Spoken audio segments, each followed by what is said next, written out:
Dear students, जैसा कि आपसे कहा था कि एनपीओ के टॉपिक में एमसीक्यू जब हम करेंगे स्टार्ट तो साथ साथ कॉन्सेप्ट भी सीखते हुए चलेंगे।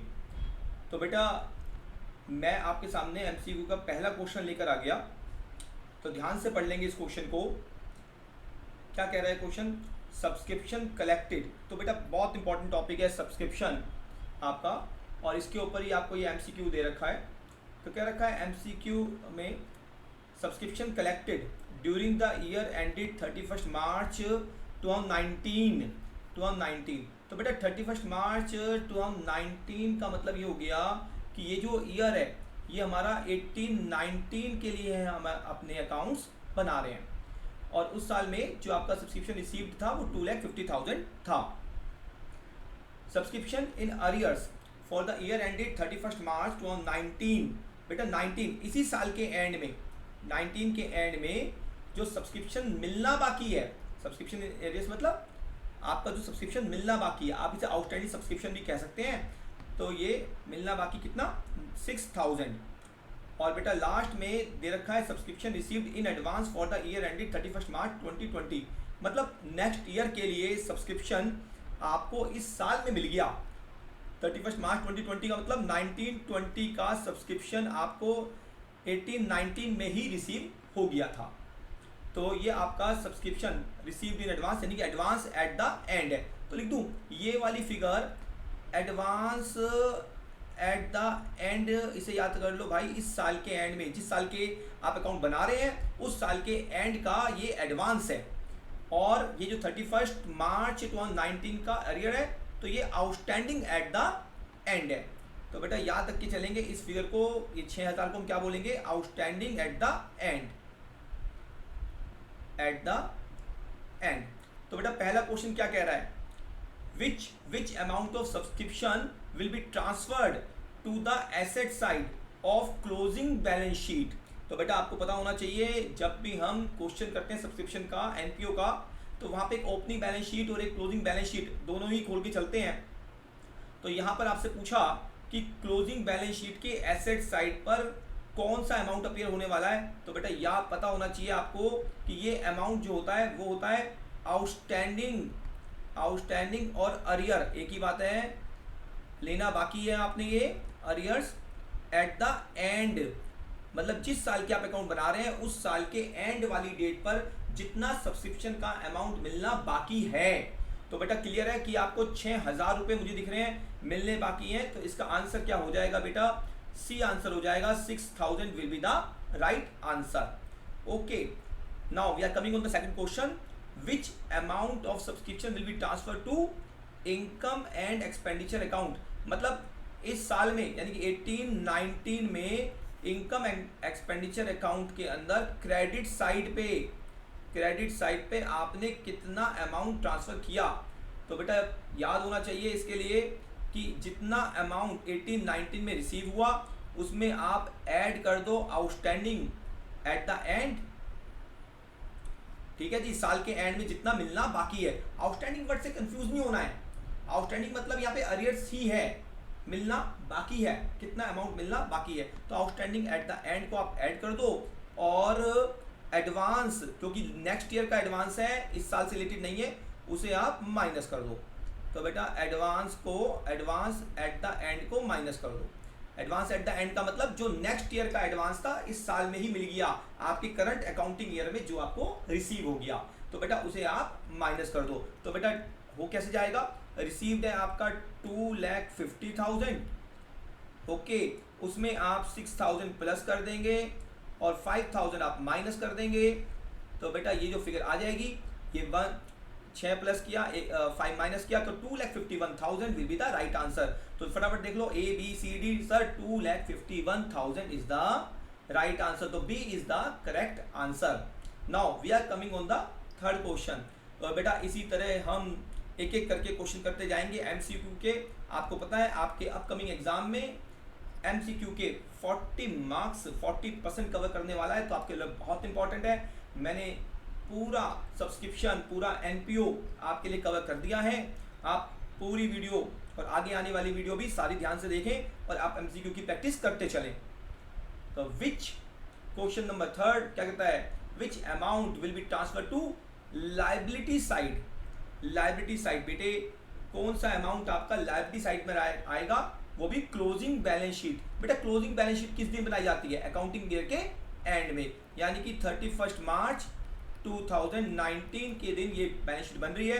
तो इस दिन लाइबिलिटी साइड पे कौन सा अमाउंट आने वाला है, बेटा वो आने वाला है जो नेक्स्ट ईयर का एडवांस है, यानी कि एडवांस एट द एंड।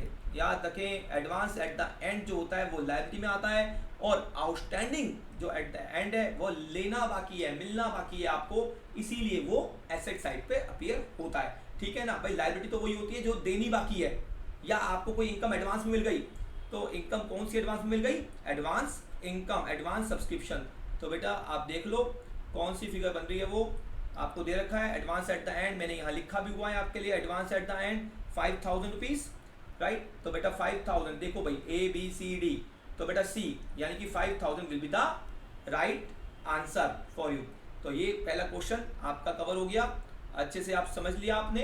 तो we are coming on the next question बेटा। So we are coming on the second question. बेटे सेकंड क्वेश्चन में सबसे पहले आपको मुझे लगता है नेचर ऑफ अकाउंट्स को समझना पड़ेगा। बेटे नेचर ऑफ अकाउंट्स आपके CBSE बोर्ड में बहुत बार पूछा गया, सब्सक्रिप्शन अकाउंट की नेचर क्या होती है, तो आपको 11th क्लास पे जाना पड़ेगा बेटा इसके लिए, नेचर ऑफ अकाउंट्स को समझने के लिए। याद करें बेटा 11th क्लास में हम कैसे पढ़ते थे, नेचर ऑफ अकाउंट्स को क्लासीफाई किया जाता है 3 पार्ट्स में। One is the real, other is personal, and the third one is nominal. Yes nominal. बेटे याद होना चाहिए नॉमिनल अकाउंट वो अकाउंट होते हैं जो कि इनकम एंड एक्सपेंडिचर, या तो इनकम के अकाउंट, रेवेन्यू के अकाउंट, या एक्सपेंडिचर एक्सपेंसेस के जो अकाउंट थे आपके, एक्सपेंस के जो अकाउंट थे बेसिकली। तो बेटा वो सारे अकाउंट जो प्रॉफिट एंड लॉस अकाउंट में ट्रांसफ़र हो जाते हैं या फिर ट्रेडिंग अकाउंट में ट्रांसफ़र हो जाते हैं, वो सारे हमारे नॉमिनल बन जाते हैं। तो याद रखें इसको कैसे, किसी भी अकाउंट को आपको नॉमिनल पता करना है कि वो नॉमिनल है उसकी नेचर के नहीं, तो उसके लिए आप क्या देखेंगे कि भाई ये इनकम है या एक्सपेंस है। रेवेन्यू एक्सपेंस की बात हो रही है बेटा, ये एक्सपेंस है।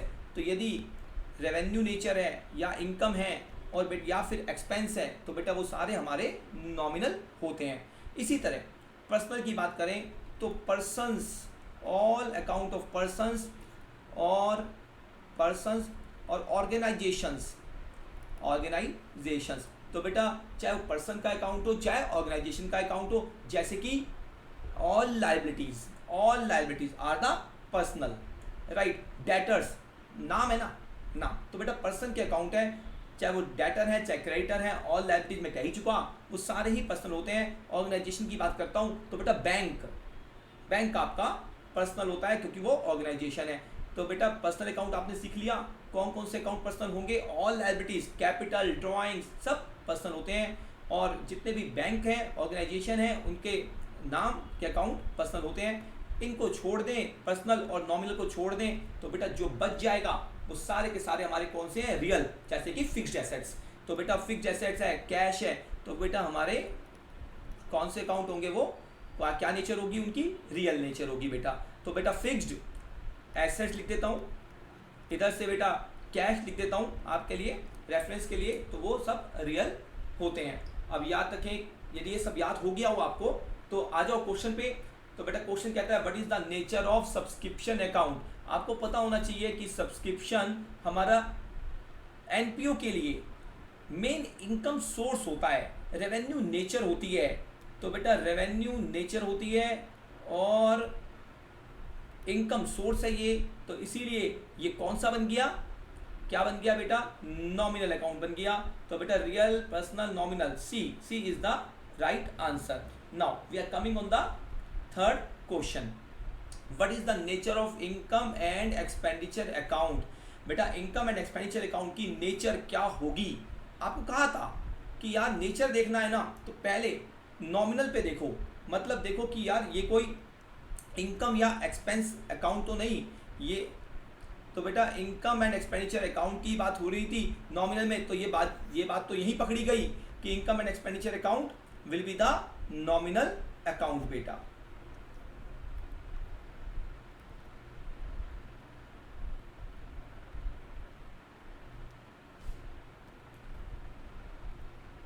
So we are coming on the fourth question। एक एक करके इस तरह हम 50 से भी ज़्यादा क्वेश्चन करेंगे एनपीओ के। आप आगे की भी सारी वीडियोस देखते रहिए ताकि आपको एनपीओ में एकदम एक्सपर्टाइज हो जाए। आपकी एमसीक्यू पे एक भी नंबर हमने नहीं खोना है इसमें, नॉट अ सिंगल मार्क। चलें अपने फोर्थ क्वेश्चन पे आ जाएं। What is the nature of receipt and payment account. बेटा रिसीट एंड पेमेंट अकाउंट यानी कि it is very much similar to cash account और bank account, and cash and bank account आप कह सकते हो। तो बेटा कैश और bank account, actually cash account की बात यहाँ ज़्यादा होती है, बैंक की बात जब कुछ नहीं कहा जाता तो बैंक की बात हम यहाँ नहीं करते। तो बेटा कैश हमारा रियल होता है, याद रखेंगे कैश हमारा रियल होता है। तो जब भी आपसे रिसीट एंड पेमेंट पूछ लिया जाए तो बेटा ये हमारा रियल ही होगा, ना कि पर्सनल ना नॉमिनल। ओके, तो A will be the right answer. मेरे ख्याल से आपको थोड़ा सा नेचर ऑफ अकाउंट्स के बारे में क्लियर हो गया। ऐसे बहुत सारे क्वेश्चन और आगे मिल जाएंगे आपको। We are coming on the fifth question. बेटा फिर से एक प्रैक्टिकल क्वेश्चन आ गया है आपके सामने, इसे समझेंगे बेटा। ये भी जहाँ तक मुझे दिख रहा है सब्सक्रिप्शन से रिलेटेड क्वेश्चन है और बहुत इंपॉर्टेंट है। 3 मार्क्स का आया करता था पेपर में, हमेशा ही आया करता है, लेकिन इस बार क्योंकि एमसीक्यू है तो बेटा एमसीक्यू में तो बहुत खतरनाक चीज़ें बन जाती हैं। देखते हैं इस क्वेश्चन को। Subscription collected during the year 2019 31 मार्च 2019, मतलब आपका जो ईयर है अकाउंटिंग ईयर दैट इज 18-19, हमें इसके लिए अकाउंट्स को देखना है। Subscription for the year ended 31 March 2019 collected in the year 31 मार्च 2018, मतलब इस साल में एट 18-19 से रिलेटेड जो सब्सक्रिप्शन थी वो आपको लास्ट ईयर ही मिल गई। इसका मतलब ये तो इससे पहले ही मिल चुकी है। मीन्स कहाँ मिल चुकी है? 17-18 में मिल चुकी है। इट मीन्स ये आपकी ये जो अमाउंट है ये आपका एडवांस रिसीव हुआ है इस साल में 17-18 में। तो मीन्स ये 18-19 जो आपका अकाउंटिंग ईयर है उसके स्टार्टिंग में ही आपको एडवांस मिल चुका। तो ये आपका हो गया advance in the beginning. Advance in the beginning क्यों? क्योंकि ये 18-19 जो आपका अकाउंटिंग ईयर है उससे पहले ही मिल गया था। है वो 18-19 का, बट आपको क्योंकि पहले मिल गया था तो बेटा याद रखना पड़ेगा कि लास्ट ईयर का एडवांस है। लास्ट ईयर के बैलेंस शीट में ये एडवांस फॉर दिस ईयर आ रहा है, दिस करंट ईयर के लिए आ रहा है, तो इसे कहते हैं एडवांस इन द बिगनिंग। तो यहाँ लिख देता हूँ बेटा ये advance in the beginning of the year है, मतलब लास्ट ईयर के लिए एंड था और करंट ईयर के लिए ये बिगनिंग है। ठीक है, तो एडवांस इन द बिगनिंग ये बन गया। इसके बाद सब्सक्रिप्शन अनपेड। अनपेड मतलब हमने पे नहीं करी, इसका मतलब ये नहीं है, इसका मतलब है हमें मिली नहीं, मतलब ये आउटस्टैंडिंग हो गई, ये इन अरियर्स हो गई। कौन से साल के लिए? 31 मार्च 2019 के लिए। मतलब ये जो फिगर है ये तो 2000 है, ये फिगर क्या है? ये आउटस्टैंडिंग एट द एंड है बेटा, आउटस्टैंडिंग एट द एंड है। तो बेटा इट मीन्स आपका 18-19 की अकाउंटिंग है, अकाउंटिंग आपकी 18-19 चल रही है, तो 31 मार्च 2019 यानी कि अकाउंटिंग ईयर का एंड, और उस दिन की आउटस्टैंडिंग है, उस दिन लेना बाकी है ये 2000 रुपये। तो बेटा इस बेस पर क्वेश्चन को समझने की कोशिश करते हैं आगे। Which amount of subscription will be transferred to asset side, asset side of closing balance sheet. बेटा एसेट साइड में वो चीज आती है जो मिलनी बाकी होती है, और किस दिन मिलनी बाकी है? क्लोजिंग बैलेंस शीट में। क्लोजिंग मतलब 31 मार्च 2019 को, तो 2019 को कितनी मिलनी बाकी है? अभी लिखा था आउटस्टैंडिंग एट द एंड, कितनी थी बेटा? 2000 रुपये। तो 2000 will be the right answer. तो ABCD यानी कि 2000 will be the right answer, D is the right answer. चले, which amount of subscription will be transfer to income and expenditure account. तो बेटा इसके लिए हमें फॉर्मेटिंग पे आना पड़ेगा, इसके लिए हमें छोटी सी कैलकुलेशन करनी पड़ेगी। यहाँ लिख देता हूँ आपके लिए। बेटा रिसीव्ड जितना था और बेटा इस साल से रिलेटेड है आउटस्टैंडिंग, उसे ऐड कर लो। रिसीव टोटल रिसीव्ड, सोचो मत आप, जितना रिसीव किया पूरा लिख देना। Received during the year plus outstanding and वाला और बेटा एडवांस इन द बिगनिंग था, वो कौन से ईयर से रिलेटेड है? रिलेटेड टू 31 मार्च 2019, आपके करंट अकाउंटिंग ईयर से रिलेटेड है, तो वो भी ऐड हो जाएगा। तो एडवांस इन द बिगनिंग को भी ऐड कर लेंगे। तो बेटा कितना हो गया, कितना रिसीव हुआ था आपको? टोटल 49,000 आपका रिसीव हुआ था, प्लस आउटस्टैंडिंग 2,000 आपका आउटस्टैंडिंग एट द एंड था, और बेटा 3,000 आपका एडवांस इन द बिगनिंग था। तो 49,000 प्लस 5,000, राइट? 49,000 प्लस 5,000 कितना हो गया बेटे? 54,000 बेटा। तो बेटा 54,000 will be the answer. Check कर लो जी, पहले ही आंसर है, A will be the right answer. तो बेटा हमने क्या सीखा? जितना अमाउंट रिसीव हुआ हो आपके अकाउंटिंग पीरियड में, प्लस इस साल से रिलेटेड, इस साल के एंड में जितना आउटस्टैंडिंग है उस पूरे को ऐड कर लो, और साल के शुरू में जो इस साल का एडवांस मिल गया था उसको भी ऐड कर लो, तो आपका आंसर आ जाएगा। इसका मतलब सर यदि एडवांस नेक्स्ट ईयर का होता तो बेटा माइनस कर लेता, यदि 19 में 20 का एडवांस मिल जाता तो माइनस कर लेता। ठीक है बेटा, ध्यान रख के चलेंगे। ऐसे ही यदि इस साल में लास्ट ईयर का कुछ मिल रहा है तो उसको भी माइनस कर लेंगे, यानी कि आउटस्टैंडिंग इन द बिगिनिंग जो है उसको भी माइनस करके चलेंगे बेटा। लास्ट क्वेश्चन पे आ गए। थर्ड क्वेश्चन कहता है which amount will be transfer to the liability side of opening balance sheet. आपको बता दिया मैंने यार, लायबिलिटी साइड वो अमाउंट आता है जो आपको एडवांस में इनकम मिल जाती है। तो सब्सक्रिप्शन वाली इनकम होती है, एडवांस में मिल गई, और ओपनिंग बैलेंस शीट यानी कि शुरू में मिल गई। तो बेटा लास्ट ईयर जो करंट ईयर की एडवांस मिल गया था उसे हम ले लेंगे। तो आप देख लो बेटा, मैंने लिखा ही था ऊपर कि लास्ट ईयर आपको कितना एडवांस मिल गया था। आपको एडवांस मिल गया था बेटा 3,000 रुपये का, 3,000 रुपीज़ एडवांस मिल गए थे, कलेक्टेड हो गए थे लास्ट ईयर ही, इस साल के। तो बेटा 3,000 will be the right answer. ध्यान रख के चलना है कि आपको ओपनिंग बैलेंस शीट पूछा है, लायबिलिटी या क्लोजिंग बैलेंस शीट पूछा है, तो ध्यान रख के चलेंगे। 3,000 will be the right answer. Okay, चलिए ये क्वेश्चन भी आपका finish. We are coming on the next question. हाँ जी मैं चलो तो अब हम आ गए बेटे क्वेश्चन नंबर 6 पे। क्या कहता है question number 6? Opening balance of receipt and payment account. बेटा याद होना चाहिए आपको, एनपीओ के केस में रिसीट एंड पेमेंट अकाउंट आपको क्या रिप्रेजेंट करता है? देखें ज़रा, रिसीट एंड पेमेंट अकाउंट बेटे, receipt and payment accounts is very much similar to cash book. ठीक, तो बेटा कैश बुक या कैश अकाउंट आपका जब भी स्टार्ट होता था, याद करो तो बेटा ओपनिंग बैलेंस से स्टार्ट होता था, बैलेंस बीडी हम यहाँ डाला करते थे। ओके, तो बेटा ये कहता है ये क्या रिप्रेजेंट करता है, इसका जो ओपनिंग बैलेंस है। तो ऑब्वियसली है कि ओपनिंग बैलेंस है तो ओपनिंग ही शो करेगा, but opening balance of cash show करेगा कि opening balance of bank show करेगा कि opening balance of capital show करेगा कि opening balance of cash and bank both? बेटे ओपनिंग, ये जो रिसीट एंड पेमेंट अकाउंट का ओपनिंग बैलेंस होता है वो generally opening balance of cash show करता है, लेकिन इसमें कैश और बैंक दोनों भी हो सकते हैं। इसमें कोई एफडी होगी तो फिक्स्ड डिपॉजिट भी इसमें हो सकता है। तो मुझे लगता है इसका जो एप्रोप्रिएट आंसर है वो ओपनिंग बैलेंस ऑफ कैश और बैंक अकाउंट बोथ होना चाहिए।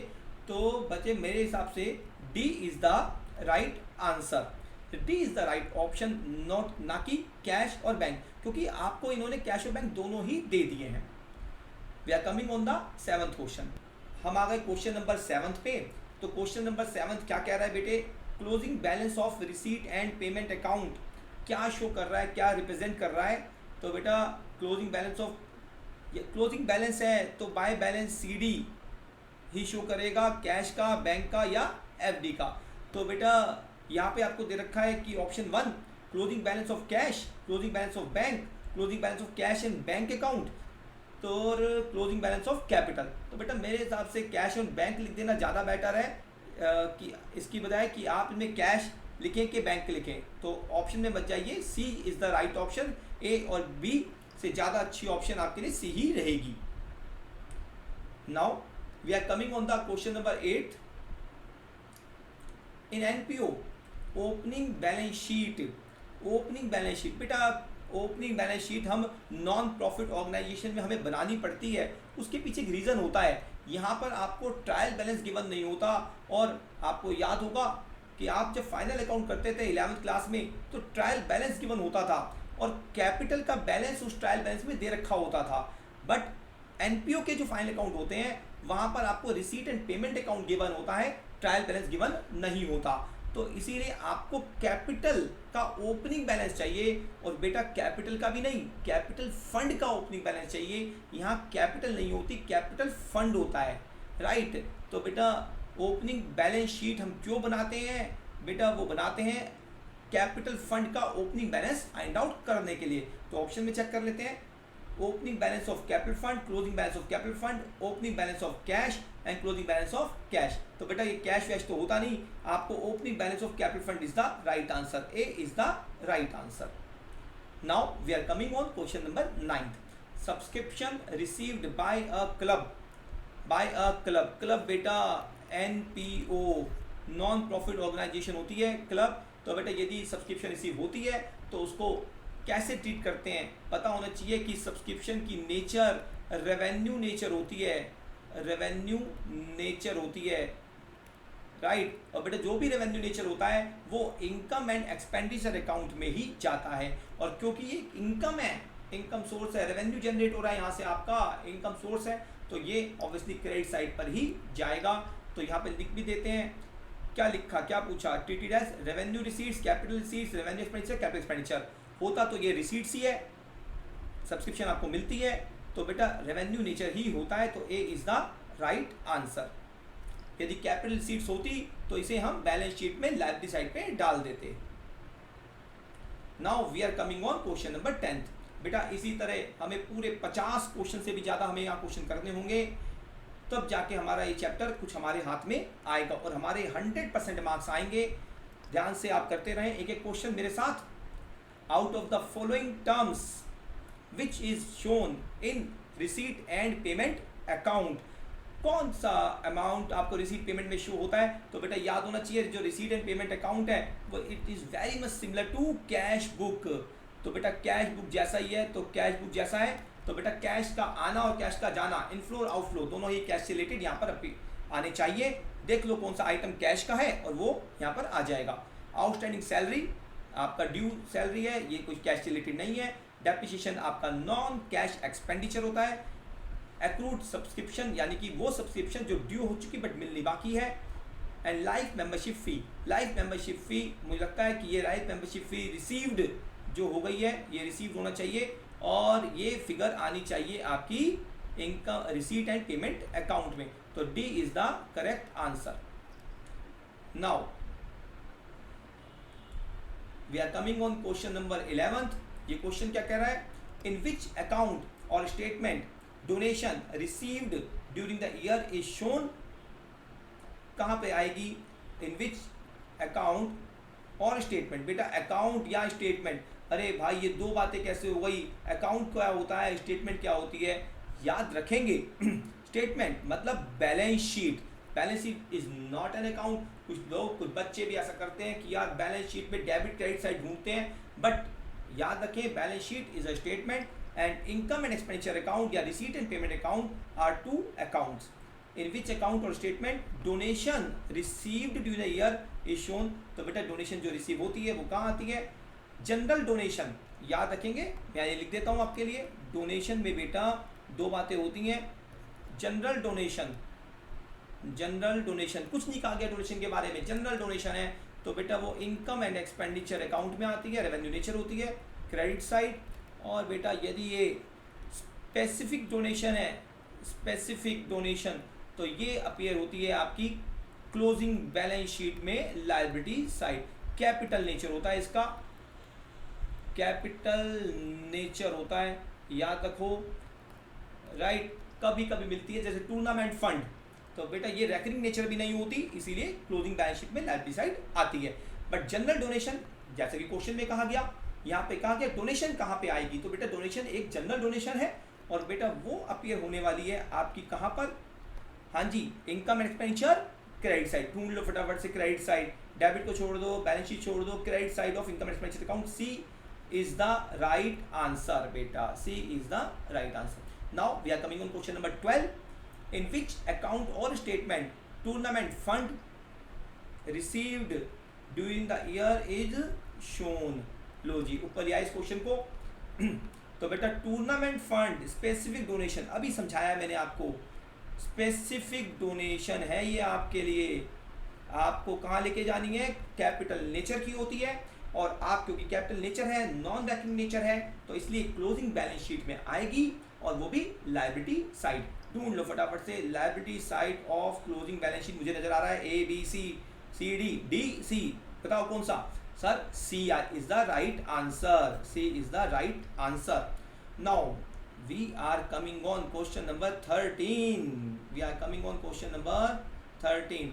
Proceedings from sale of newspaper under NPO, NPO library होती है, वहाँ पे पुराने न्यूज़पेपर होते हैं, बेच दिए जाते हैं, तो बेटा उससे जो भी पैसा आएगा तो उसमें कोई प्रॉफिट लॉस नहीं होता, जितने भी प्रोसीडिंग्स हैं सारे प्रॉफिट है, तो रेवेन्यू नेचर ही मानते हैं और इसे credit side of income and expenditure account में डाल देते हैं। तो बेटा ढूंढ लो credit side of income and expenditure account, तो ये लो जी, B is the right answer. Okay, next we are coming on question number 14 जी।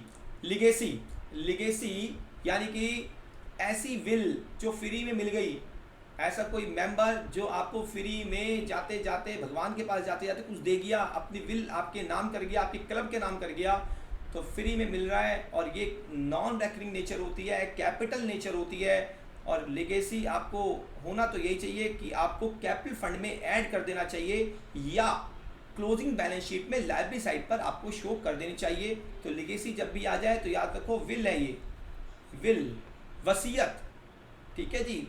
तो ये देखें जरा क्या लिखा है, shown under the debit side of income expenditure, नहीं, shown in at the right नहीं है, ये क्रेडिट साइड होना चाहिए, credit side of income expenditure, नहीं बेटा, इनकम तो है बट रेवेन्यू नेचर नहीं है, कैपिटल नेचर है, ये भी पूछा जा सकता है, लेगेसीज कैपिटल नेचर, तो जो कैपिटल नेचर है वो कैपिटल फंड में आएगी क्लोजिंग बैलेंस शीट में, या फिर इसे अलग से लायबिलिटी में शो कर देंगे, तो it is added in capital fund of closing balance sheet, तो yes it is the appropriate answer. D भी पढ़ लेते हैं, it is shown on the asset side, asset side तो मतलब ही नहीं बेटा, तो C is the right answer.